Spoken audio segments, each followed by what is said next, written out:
Kita akan belajar tentang Yesus dari pernyataannya sendiri. Ya. Selama ini banyak orang merasa Tuhan Yesus tidak pernah menyatakan dengan jelas siapa dirinya. Padahal pernah, ya. Seperti yang akan kita pelajari ini,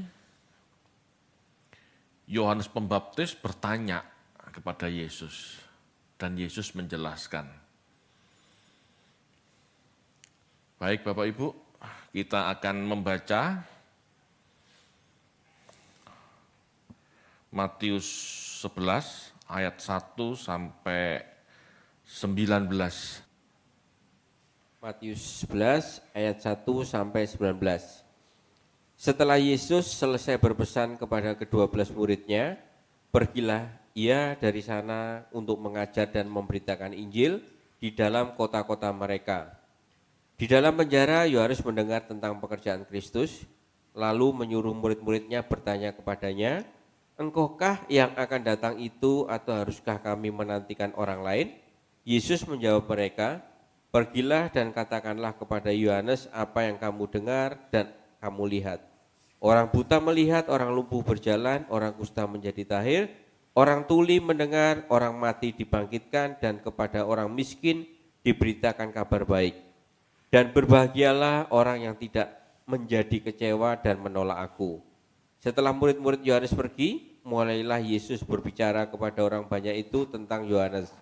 "Untuk apakah kamu pergi ke padang gurun, melihat buluh yang digoyangkan angin kian kemari?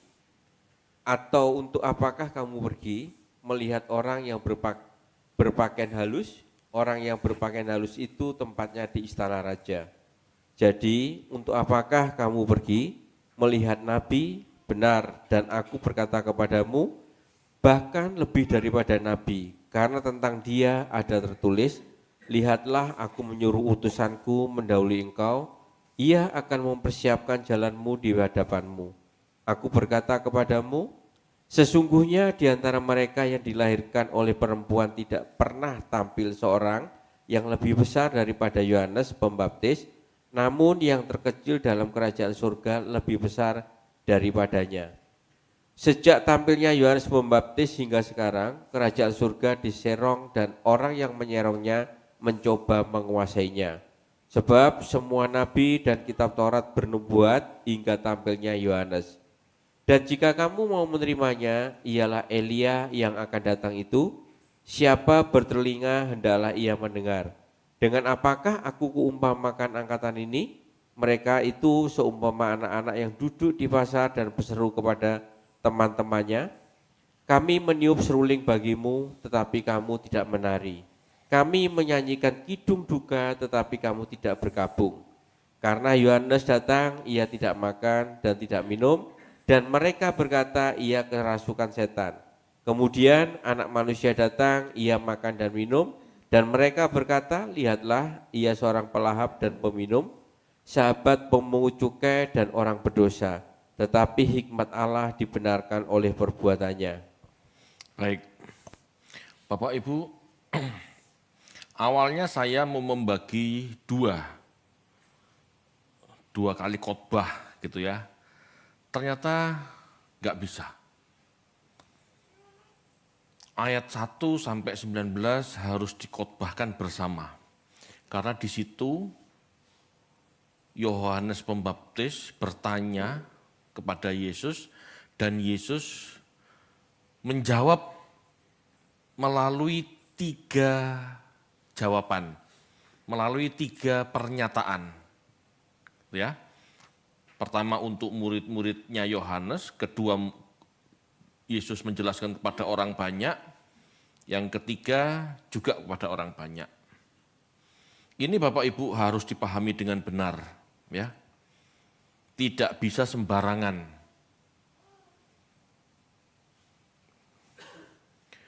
Banyak Bapak Ibu yang membahas kisah ini tertuju pada Yohanes Pembaptis yang dipahami sedang lemah iman.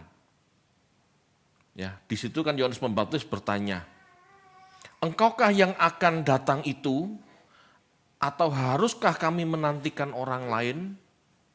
Banyak yang berpikir Yohanes ini lemah iman, sedang ragu-ragu. Tapi sebetulnya tidak seperti itu. Ya. Tidak benar-benar salah gitu ya. Yohanes Pembaptis tetap percaya, tetapi Yohanes Pembaptis butuh peneguhan. Karena apa yang dipikirkan dan apa yang dilihat berbeda. Apa yang dipikirkan Yohanes Pembaptis dan yang dilihat Yohanes Pembaptis melalui hidup Yesus ini berbeda. Yohanes Pembaptis dianggap mulai ragu-ragu kepada Yesus sebagai Mesias yang dijanjikan. Namun sebetulnya tidak tepat seperti itu. Bapak Ibu, sebagai Yahudi, Yesus tidak menunjukkan karakteristik Mesias versi Yahudi. Dia tidak merancang pemberontakan terhadap Roma dan tidak membangun kerajaan Daud. Itu sebabnya Yohanes mempertanyakan.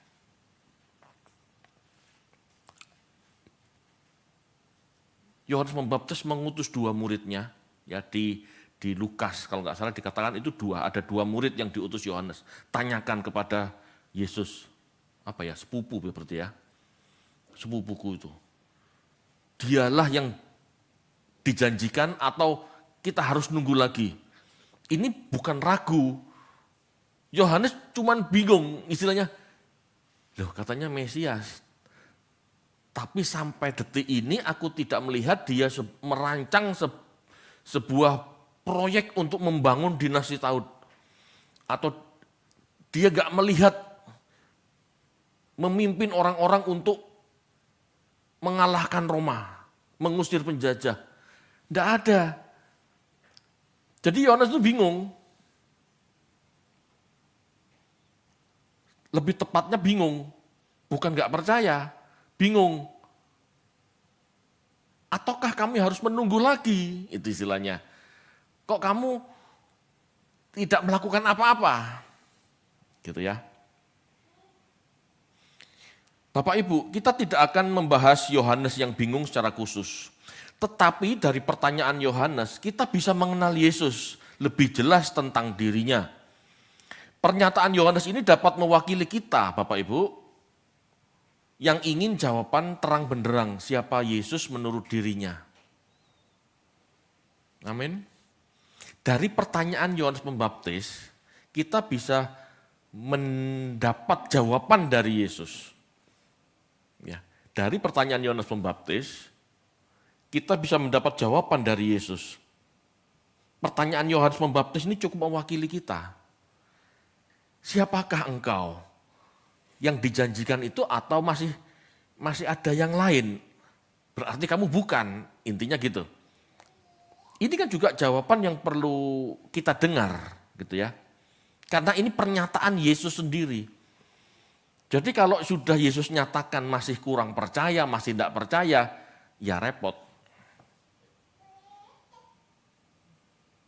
Repot, karena Yesus sudah ngomong dengan jelas. Ya, kita bahas 3 jawaban Yesus di kisah ini. Yang pertama, di ayat 4 sampai 5. Yesus menjawab kepada murid Yohanes. Pergilah, katakanlah kepada Yohanes, apa yang kamu dengar, apa yang kamu lihat. Orang buta melihat, orang lumpuh berjalan, orang kusta menjadi tahir, orang tuli mendengar, orang mati dibangkitkan, dan kepada orang miskin diberikan kabar baik. Bapak Ibu, kalimat ini, jawaban Yesus ini kepada muridnya Yohanes, ini sebetulnya kan kutipan Yesaya 35, ayat 5 sampai 6, dan ayat 61, ayat 1. Itu kutipan. Ya, itu kutipan. Maksudnya apa? Kutipan ayat-ayat ini dipenuhi oleh Yesus. Yesuslah yang dijanjikan itu. Yesuslah yang dijanjikan oleh kitab Yesaya ini. Kita baca ya. Yesaya 35 ayat 5 sampai 6.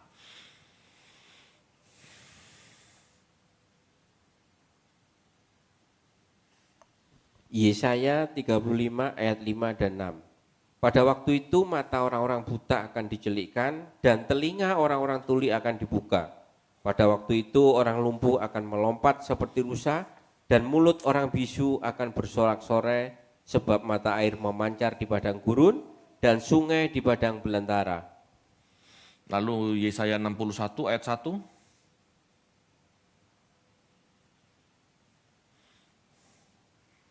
Yesaya 61 ayat 1. Roh Tuhan Allah ada padaku, oleh karena Tuhan telah mengurapi aku, Ia telah mengutus aku untuk menyampaikan kabar baik kepada orang-orang sengsara dan merawat orang-orang yang remuk hati, untuk memberitakan pembebasan kepada orang-orang tawanan dan kepada orang-orang yang terkurung kelepasan dari penjara. Ya. Jadi Yesus menjawab kepada murid-murid yang diutus Yohanes, aku ini Mesias yang dijanjikan menurut kitab Yesaya. Bukan menurut yang lain. Kalau orang Yahudi berpikir Mesias itu ngajak perang, mengumpulkan pasukan dan memberontak melawan Roma, dasarnya apa? Aku bukan Mesias model begitu, istilahnya begitu. Jawaban Yesus kepada murid-muridnya ini menjelaskan bahwa Yesus adalah orang yang diurapi Yahweh. Dikatakan Yahweh yang dipahami sebagai Allah yang maha tinggi mengurapinya. Pengurapan adalah pemberian kuasa atau otoritas atau mandat untuk melayani umatnya. Bukan untuk ngajak perang. Jadi aku diurapi Yahweh untuk mencelikkan mata yang buta, orang lumpuh berjalan, orang kusta menjadi tahir, orang tuli mendengar. Bukan untuk ngajak perang. Jadi jawabannya Yesus itu. Dia Mesias. Mesias versi Yesaya 35 ayat 5 sampai 6 dan Yesaya 61 ayat 1. Jadi Yesus menjawab, akulah yang kau nantikan, tetapi bukan seperti yang kau cita-citakan. Akulah yang dijanjikan oleh perjanjian lama, oleh kitab suci perjanjian lama. Yesaya 35 ayat 5 sampai 6 dan 61 ayat 1. Bukan versi yang lain. Itu sebabnya sampai akhir, sampai Yesus naik ke sorga, tidak ada Yesus punya tanda-tanda mau ngajak perang. Tidak ada. Ajarannya pun kasihi sesama, bahkan kasihi musuhmu. Tidak ngajak perang. Loh kalau orang Yahudi itu cita-citanya perang aja. Benar gak? Perang aja.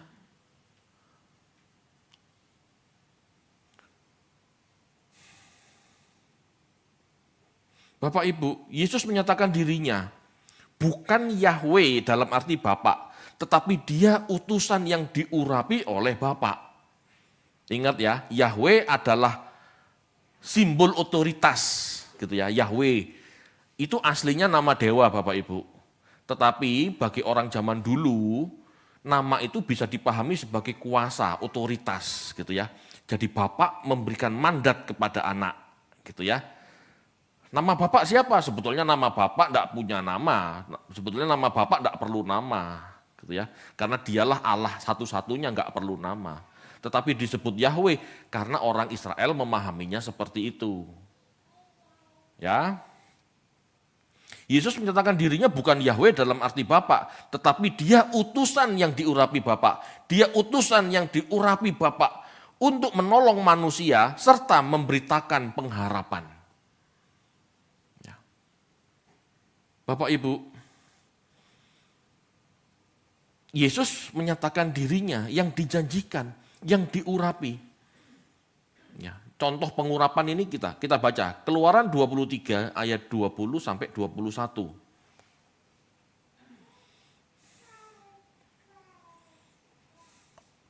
Keluaran 23 ayat 20 dan 21. Sesungguhnya aku mengutus seorang malaikat berjalan di depanmu untuk melindungi engkau di jalan dan untuk membawa engkau ke tempat yang telah kusediakan. Jagalah dirimu di hadapannya dan dengarkanlah perkataannya. Janganlah engkau mendurhaka kepadanya, sebab pelanggaranmu tidak akan diampuninya. Sebab namaku ada di dalam dia. Nah, perhatikan kalimat terakhir. Sebab namaku ada di dalam dia. Siapa nama Allah yang dikenal Israel? Yahweh. Nama Yahweh ada pada malaikat itu. Malaikat yang memimpin Israel. Makanya disebut Malak Yahweh. Yahweh itu sendiri sebetulnya bukan nama, tapi otoritas. Ya, otoritas. Malaikat itu menyandang otoritas yang maha tinggi, gitu loh ya. Karena yang maha tinggi dipahami oleh orang Israel dengan nama Yahweh, maka otoritas Yahweh ada pada malaikat itu. Allah yang maha tinggi sendiri tidak ikut-ikut, tidak pernah kelihatan, tidak pernah nampak. Jadi yang memimpin Israel keluar Mesir itu Malak Yahweh, bukan Yahweh dalam arti yang maha tinggi, bukan. Ya, ini sama dengan Yohanes 17 ayat 11. Ayo dibaca yuk.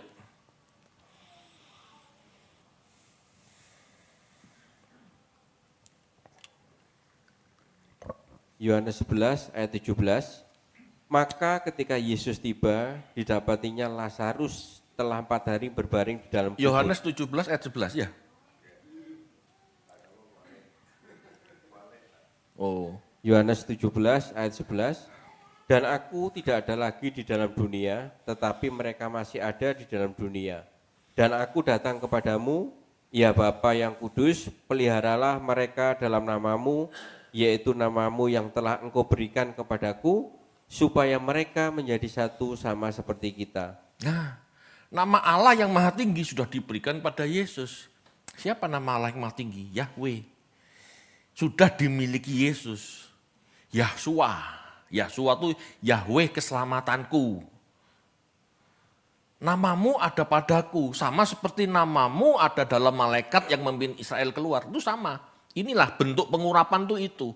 Ada mandat, ada kuasa yang diterima oleh malaikat atau Yesus untuk memimpin Israel menuju tanah perjanjian.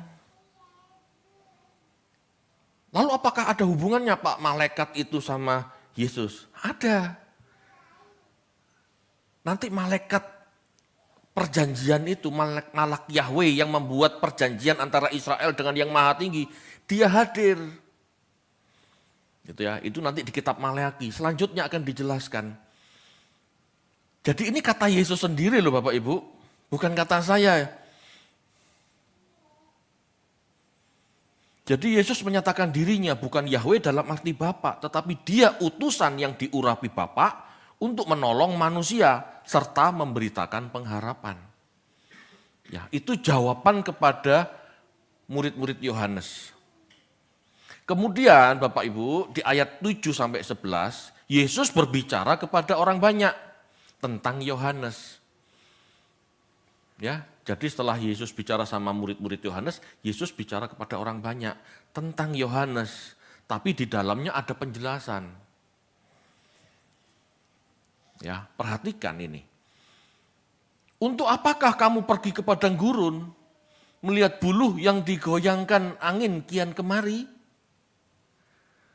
Melalui kalimat tanya ini, Yesus ingin menjelaskan kepada orang banyak bahwa Yohanes bukan ragu-ragu, namun mau memastikan bahwa Yesus tahu apa yang diperbuatnya.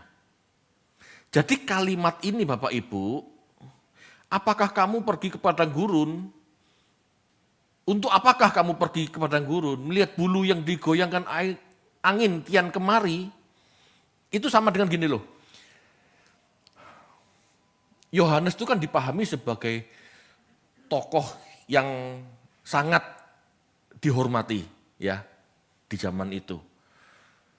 Buat apa kamu ketemu Yohanes? Buat apa kamu bertemu Yohanes, tokoh besar itu, jika dia ragu-ragu? Itu intinya. Dia tuh tidak ragu-ragu. Dia itu tidak ragu-ragu. Tetapi kalau dia bertanya, sebetulnya ingin mendapatkan kepastian dariku. Aku ini Mesias yang seperti apa? Kok dia nggak melihat gerakan memimpin bangsa ini mendirikan dinasti Daud? Itu maksudnya. Jadi untuk apa kamu pergi ke padang gurun? Melihat bulu yang digoyahkan angin kian kemari, istilahnya gitu loh. Seperti gini, seperti orang tua ngomong sama anak, gaya apa, buat apa kamu sekolah kalau sih tetap bodoh, istilahnya gitu loh. Kalimat itu seperti itu.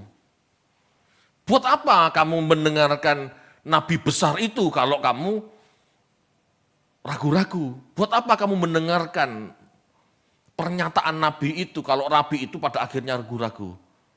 Sebetulnya dia tidak ragu-ragu, istilahnya gitu loh maksudnya. Paham ya?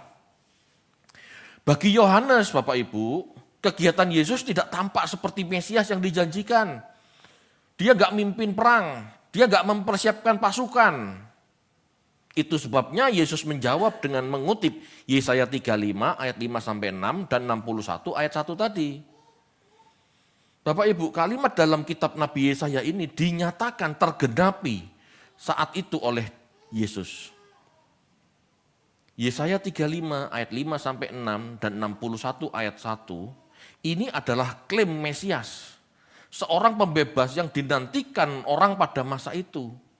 Namun harus dipandang secara rohani, bukan politik. Kebanyakan orang Israel memahami kisah-kisah perjanjian lama itu harafiah. Dikatakan dia membebaskan orang-orang yang terbelenggu. Dia pikir orang-orang yang terjajah secara politik. Bukan. Tafsiran Yesus, tafsiran rohani. Penjelasan Yesus, penjelasan rohani. Sedangkan orang-orang Yahudi sampai sekarang memahami perjanjian lama itu harafiah. Pembebas yang terbelenggu berarti membebaskan tawanan yang dipenjara itu. Bukan itu maksudnya. Jelas ya Bapak Ibu? Jadi pemikiran Yahudi itu ke kanan, Yesus ke kiri, nggak ketemu. Ya. Mata yang buta dicelikkan. Ya, bisa secara harafiah Yesus menyembuhkan orang buta bisa, tetapi bukan itu sebetulnya makna utamanya. Makna rohaninya jauh lebih kuat, ya, jauh lebih kokoh. Di zaman itu orang dalam kegelapan, tanpa pengharapan. Tapi dengan hadirnya Yesus, orang di zaman itu melihat terang ilahi dalam diri Yesus. Bagaimana orang harus hidup di hadapan Allah, bisa dipahami, oh begini toh. Karena orang Farisi, para imam itu tidak menunjukkan bagaimana hidup di hadapan Allah. Mereka kaku, bahkan mempersulit manusia. Ya. Telinga yang tuli dibuka, itu artinya banyak orang mendapatkan pengajaran yang mencerahkan. Menyampaikan kabar baik kepada orang-orang sengsara. Itu artinya Allah menyediakan, Allah memberi korban tebusan. Karena mereka miskin dan tidak mampu memberi korban penebusan. Bapak Ibu, lalu ada kalimat juga di Yesaya. Untuk menyampaikan kabar baik kepada orang-orang sengsara. Ya. Membebaskan kepada orang, untuk memberikan pembebasan kepada orang-orang tawanan. Jangan dipahami politik. Kalau dipahami politik ini artinya para aktivis pembebasan, para aktivis kemerdekaan. Bukan itu. Yang dimaksud Yesus membebaskan orang terbelenggu dari dosa, membebaskan orang terbelenggu dari kebodohan, memberi pencerahan sehingga manusia memahami kebenaran. Itu. Dia Mesias versi itu.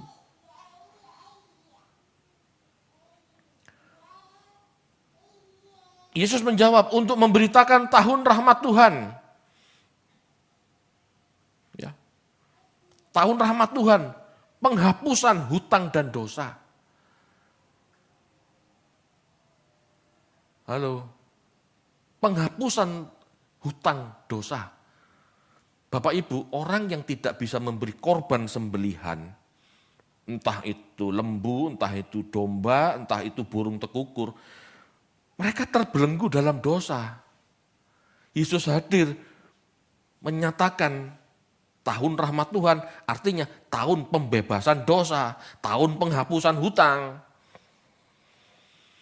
Jadi Yesus itu Mesias versi kemanusiaan, versi rohani, bukan versi politik.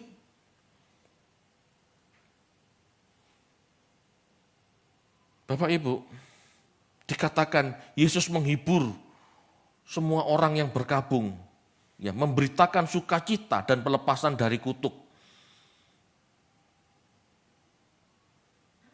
Yesus menyatakan dia melakukan segalanya, ya. Dia yang apa yang dia lakukan, mujizat yang dia lakukan, gitu ya. Pertolongan yang dia lakukan itu memberikan kemuliaan ilahi, memperlihatkan keagungan Allah, memperlihatkan kebaikan Allah. Jadi Yesus utusan Allah dalam versi ini. Dengan jawaban ini seharusnya Yohanes tahu. Oh, dia Mesias, tapi versi Yohanes. Versi Yesaya 35 dan versi Yesaya 61. Bukan versi yang lain. Lalu kapan Pak Mesias versi pahlawan perang seperti Daud itu akan muncul? Enggak tahu, enggak jelas. Bisa ya, bisa tidak. Bahkan kemungkinan besar juga tidak.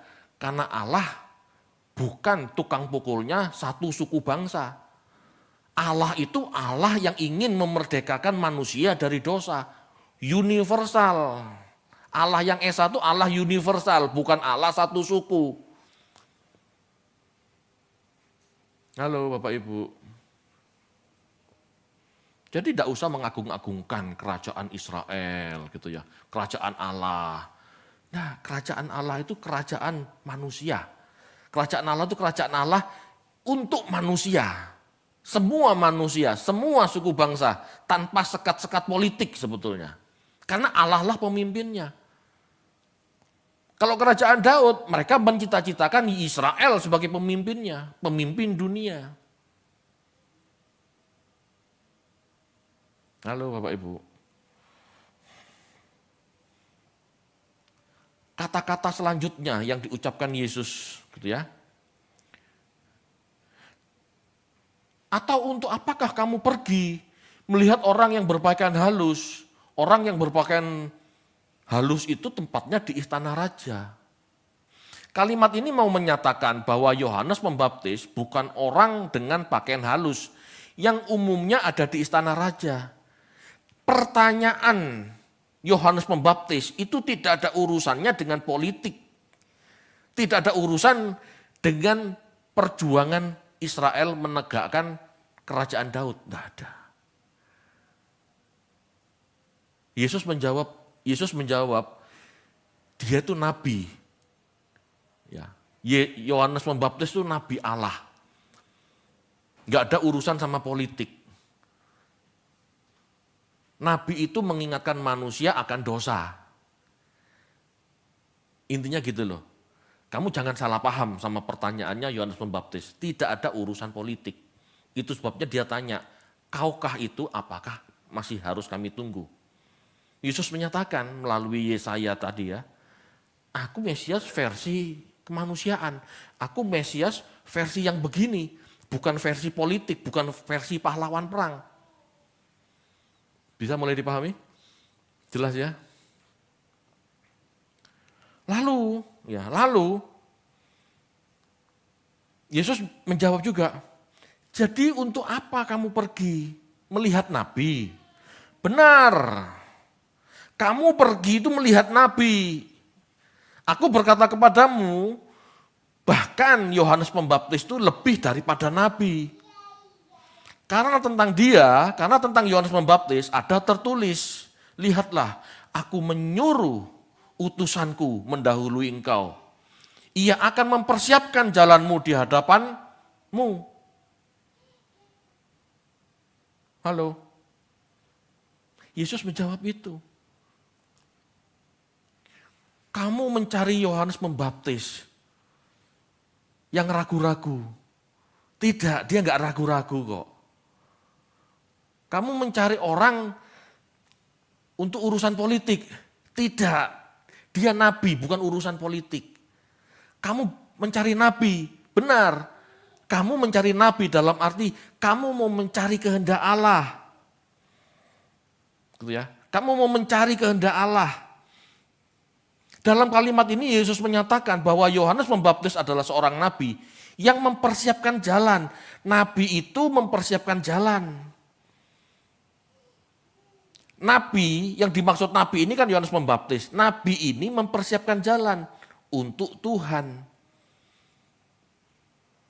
Bukan untuk mempersiapkan kerajaan. Daud, bukan. Tetapi nabi ini mempersiapkan jalan untuk Tuhan. Bahkan lebih dari nabi. Yesus menyatakan bahwa Yohanes Pembaptis adalah Elia yang datang itu.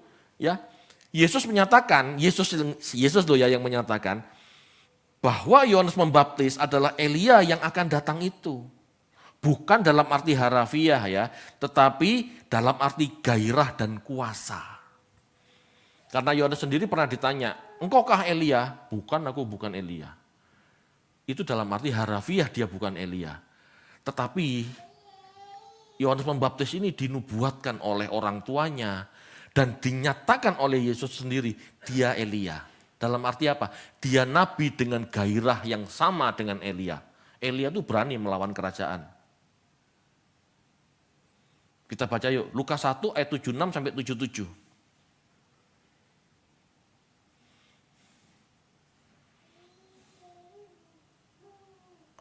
Lukas 1 ayat 76 dan 77.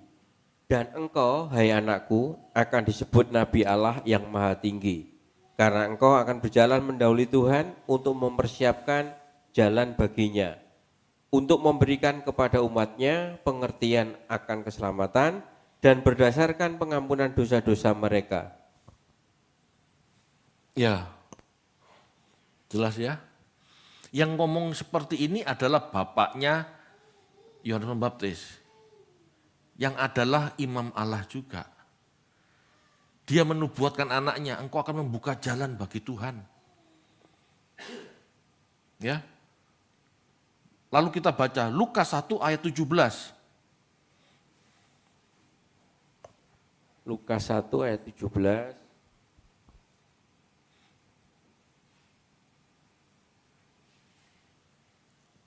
Dan ia akan berjalan mendahului Tuhan dalam roh dan kuasa Elia untuk membuat hati bapa-bapa berbalik kepada anak-anaknya dan hati orang-orang durhaka kepada pikiran orang-orang benar, dan dengan demikian menyiapkan bagi jalan suatu umat yang layak baginya. Ya, perhatikan Lukas 1:17 ini berarti ayat yang mendahului 76 dan 77 tadi ya.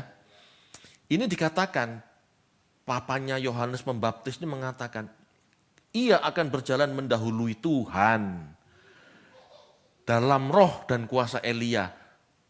Bukan Yohanes Pembaptis ini Elia, tetapi ia berjalan mendahului Tuhan dalam gairah dan kuasa Elia. Spiritnya sama dengan Elia. Dia berjalan mendahului Tuhan dengan semangat Elia. Mendahului Tuhan. Mendahului penguasa. Halo, ya, mendahului penguasa Israel. Bapak Ibu, Yesus menyatakan bahwa Yohanes Pembaptis ada Elia yang akan datang itu. Ya, dalam arti seseorang dengan spirit Elia, dengan gairah dan kuasa Elia. Bukan dalam arti harafiah. Ya. Apa yang dikatakan Yesus ini sebetulnya mengutip apa yang dinubuatkan dalam Maleakhi 3 ayat 1. Yesus mengutip Maleakhi 3 ayat 1. Ayo kita baca yuk.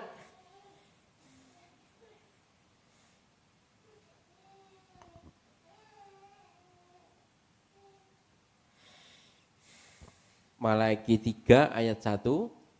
Lihat, aku menyuruh utusanku supaya ia mempersiapkan jalan di hadapanku. Dengan mendadak Tuhan yang kamu cari itu akan masuk ke bait-Nya. Malaikat perjanjian yang kamu kehendaki itu, sesungguhnya ia datang, firman Tuhan semesta alam. Ya. Malaki 3 ayat 1 berbicara tentang seorang utusan yang mendahului Tuhan. Tuhan di sini bukan Allah Bapa loh. Tuhan di sini adalah malaikat perjanjian. Siapa malaikat perjanjian? Hakim-Hakim 2 ayat 1 coba.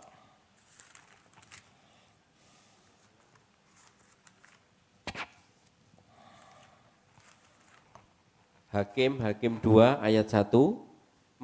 Lalu malaikat Tuhan pergi dari Gilgal ke Bokim dan berfirman, telah kutuntun kamu keluar dari Mesir dan kubawa ke negeri yang kujanjikan dengan bersumpah kepada nenek moyangmu, dan aku telah berfirman, aku tidak akan membatalkan perjanjianku dengan kamu untuk selama-lamanya. Ya, jadi malaikat Tuhan inilah Bapak Ibu yang membuat perjanjian antara Allah Yahweh dan Israel.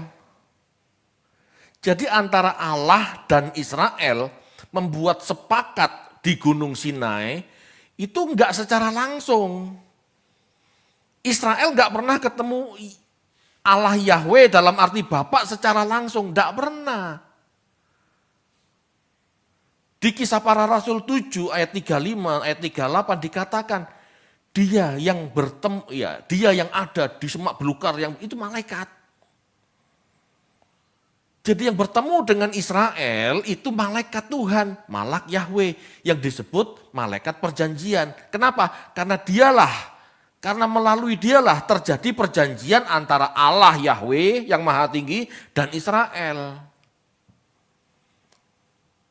Malak Yahweh inilah pengantara antara Israel dan Allah Bapa, Yahweh. Ada pengantaranya, manusia ini tidak bisa ketemu Allah langsung, binasa. Karena manusia sudah berdosa, sudah najis. Allah itu kudus. Allah tidak ketemu manusia langsung Bapak Ibu. Kalau boleh saya jelaskan begini.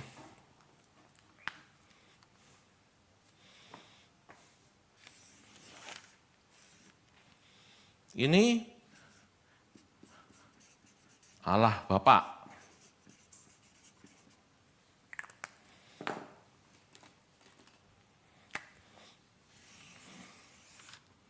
Ini manusia, Israel, atau manusia. Bapak Ibu, antara Allah Bapa dan Israel atau manusia, ini ada jurang pemisah. Gak bisa berhubungan langsung. Allah transenden, tak terjangkau pikiran manusia, dan manusia tidak bisa menemui Allah. Supaya ketemu gimana?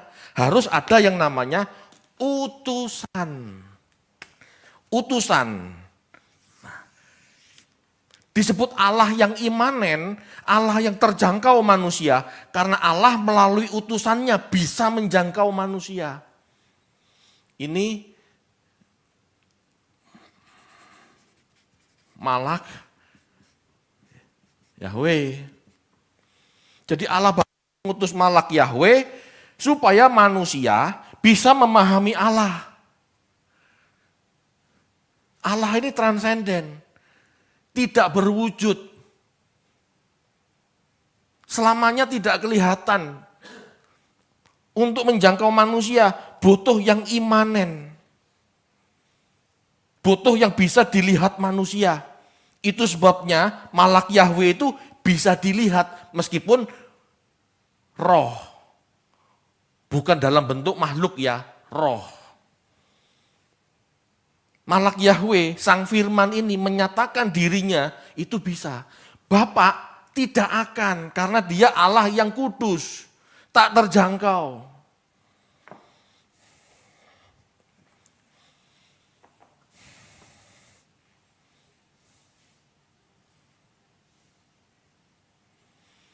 Bapak Ibu, atau mungkin masih sulit paham ya.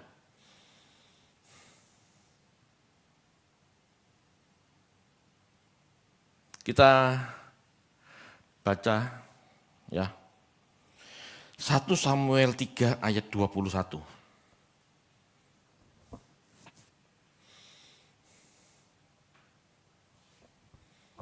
1 Samuel 3 ayat 21, dan Tuhan selanjutnya menampakkan diri di Shilo, sebab ia menyatakan diri di Shilo kepada Samuel dengan perantaraan firman-Nya.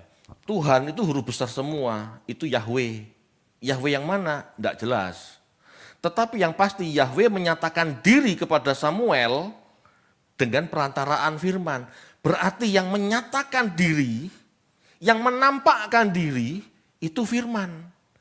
Firman ini bisa dilihat, firman ini bisa dipahami. Karena firman ini adalah utusan Allah yang tidak kelihatan.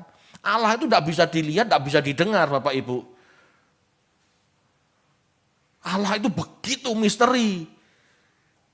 Jadi yang menyamperin manusia, yang berhubungan dengan manusia, baik dalam bentuk suara atau menyatakan diri, itu firman namanya. Halo, ini kan bahasa-bahasa simbolis yang harus kita pahami. Sulit Pak memahami. Ini saya ada satu contoh ya, tapi tidak tepat persis. Saya cuma ingin memberi sebuah gambaran, gini ya. Misalnya saya ini Allah Bapa, gitu ya. Misalnya, saya ingin menjanjikan kue kepada manusia supaya manusia tahu selera saya. Sebelum saya menyajikan ya kue, saya buat gambarnya dulu. Manusia, kue yang enak menurutku ini seperti ini. Kue yang agak besar, dilaburi coklat, itu enak. Ya, contoh.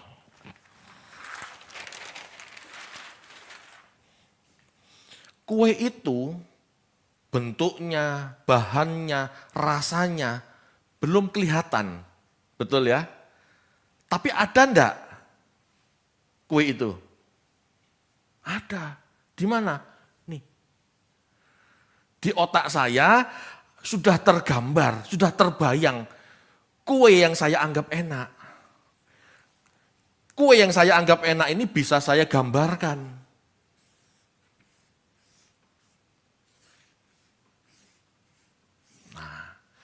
Misalnya seperti ini Bapak Ibu.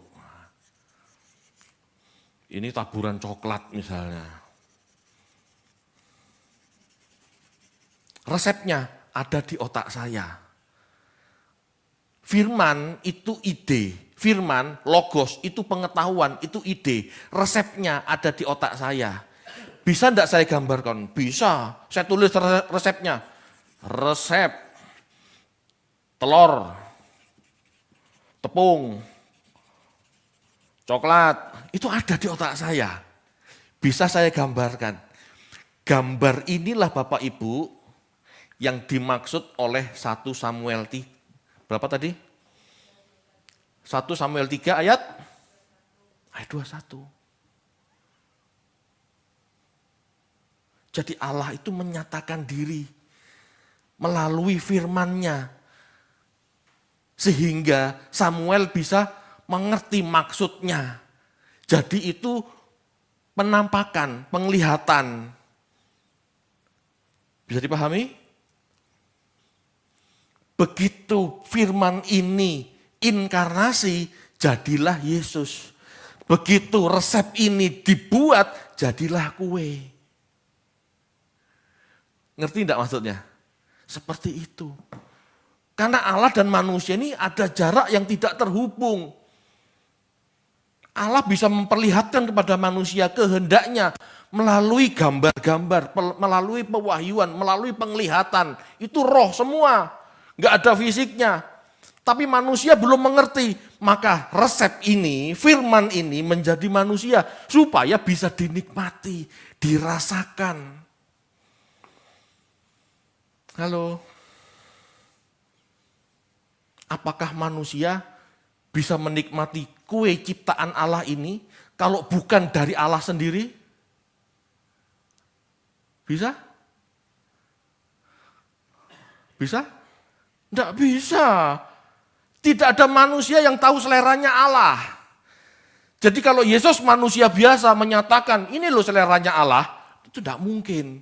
Karena tidak ada satupun yang bisa melihat Allah. Hanya dia dulu yang bersama Allah, yang mengerti seleranya Allah. Dia harus turun jadi manusia. Ini loh yang dimaksud Bapa. Itu manusia bisa menikmati. Halo?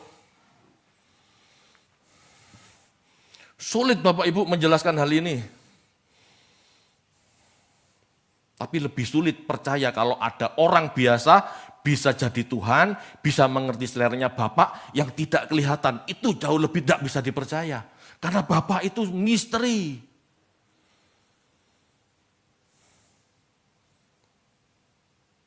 Lanjut. Ya, jadi jelas. Di ayat 18 sampai 19, Yesus berkata, karena Yohanes datang, ia tidak makan dan tidak minum. Mereka berkata, ia kerasukan setan. Kemudian anak manusia datang, ia makan dan minum. Mereka berkata, lihatlah ia seorang pelahap, seorang peminum, sahabatnya pemungut cukai dan orang berdosa. Tapi dikatakan oleh Yesus, hikmat Allah dibenarkan oleh perbuatannya. Maksudnya Bapak Ibu, Yesus menjawab di ayat 18 dan 19 ini, penjelasan Yesus di ayat ini hendak menjelaskan bahwa bagi orang Yahudi, dirinya Yesus itu selalu tampak salah. Selalu dianggap salah. Kenapa? Tidak sesuai dengan premis Yahudi. Premis Yahudi itu membanggakan hukum. Sedangkan Allah kepingin manusia itu mengerti pikiran perasaan Allah.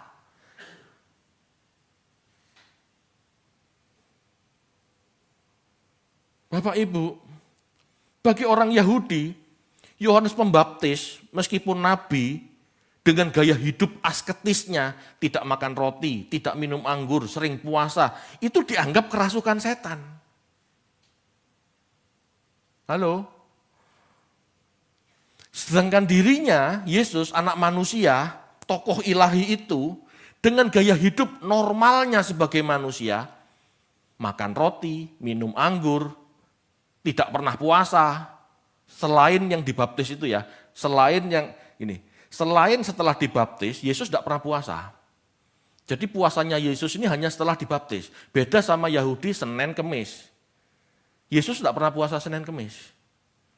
Yesus itu makan biasa, minum anggur. Dan anggur bukan jus anggur ya Bapak Ibu, wine. Anggur kalau sudah matang itu kan satu ladang besar. Itu ditampung, digenjot, diperas gitu ya, ditampung, digentong-gentong, tidak mungkin diminum sekaligus. Ini 1, 2, 3 bulan, ini terfermentasi. Paham ya? Jadi Yesus itu minum wine, makan roti, juga enggak puasa seperti Yohanes. Yohanes itu hidupnya asketis, puasa, doa, puasa di padang gurun, makannya belalang. Yesus tidak, Yesus makan roti di rumah-rumah, Yesus minum wine, seperti biasa umumnya orang, dan juga enggak puasa. Itu dianggap salah juga. Kalau Yohanes Pembaptis dianggap kerasukan setan, kalau Yesus dianggap apa? Pelahap, dianggap rakus. Loh, enggak pernah benar. Tapi Yesus mengatakan, dari perbuatannya, hikmat Allah dibenarkan. Meskipun anggapan negatif itu disematkan pada Yesus, kebijaksanaan Allah terbukti dari perbuatan-perbuatannya Yesus. Bapak Ibu, menurut Yesus, Nabi, anak Allah, tidak dilihat dari ritual agamanya. Kalau ritual agama itu makan apa, halal, haram, itu puasa apa enggak puasa, itu. Bagi Yesus Bapak Ibu yang disebut Nabi, utusan Allah atau anak manusia, tokoh ilahi ini, bukan dilihat dari ritual agamanya. makan minum puasanya, tetapi dari moral yang baik dan perbuatannya yang menjadi berkat buat sesama. Itu yang benar.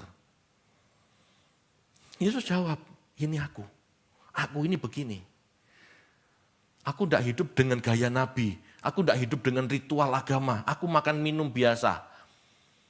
Tapi perbuatanku menjelaskan kebaikan Tuhan, menjelaskan hikmat Tuhan. Hikmat Tuhan dibenarkan melalui tingkah lakuku itu. Itu sebabnya Bapak Ibu, tekanan kita dalam hidup ini adalah bertuhan, bukan beragama, bukan ritualis. Ya, bukan ritualis.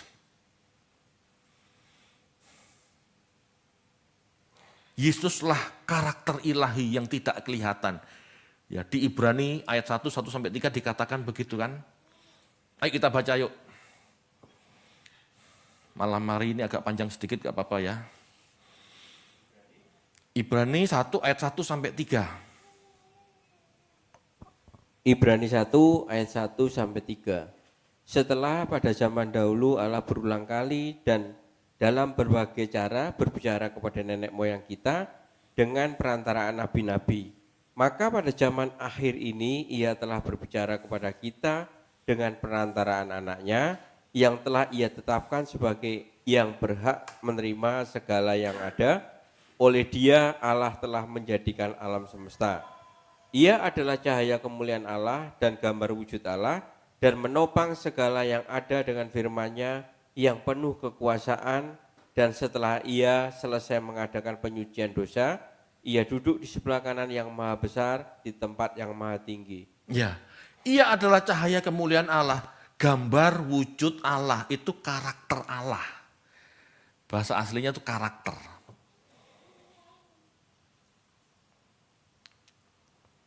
Jelas ya Bapak Ibu, karakter Allah yang bisa dinikmati Allah.